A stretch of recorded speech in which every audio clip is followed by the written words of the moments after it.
Jubilee hills हल्का assembly के Yousufguda division में तेलंगाना हुकूमत की जानिब से रमजान गिफ्ट्स की तकसीम अमल में आई। इस मौके पर यूसुफगुड़ा डिवीजन की कमलापुरी कॉलोनी में वाक़ मस्जिद खैरुल अनाम में रुकन असेंबली एम गोपी नाथ की जेर निगरानी रमजान गिफ्ट्स की तकसीम अमल में आई।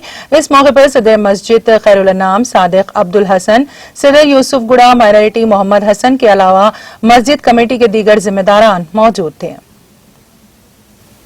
तो आज कमलापुरी कॉलोनी मस्जिद खैरुल अनाम जुबली हिल्स कॉन्स्टिट्यूंसी में आली जनाब KCR साहब की जो स्कीम है उसके तहत कुछ कपड़े और कुछ सूटा रमज़ान के और साड़ियों की तकसीम के सिलसिले में आज जनाब हमारे हर दिल अजीज़ मागंटी साहब जो है jubilee hills MLA Maganti Gopinath साहब जो है की रिक्वेस्ट पे हम सब जमा हुए, क्योंकि वो काफ़ी मसरूफ़ है।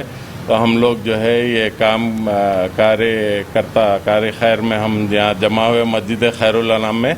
बहुत शानदार बात है। आज से मैं 60 साल से देख रहा हूँ किसी CM या किसी पार्टी या किसी गवर्नमेंट के दिमाग में ये नहीं आया कि जो है ये रमज़ान में जो है ये तोहफे देंगे या जो है क्रिश्चियंस को तोहफे देंगे या जो है बदकम्मा के उसमें तोहफे देंगे। ये बहुत गैर मामूली बात है हमारे KCR साहब की और I wish them all the best. और आज जो है इस कॉन्स्टिट्यूंसी के तहत जो है करीब यहाँ कमलापुरी कॉलोनी में 100-150 जो है लोगों को तकसीम की गई और इंशाल्लाह दीगर महलों में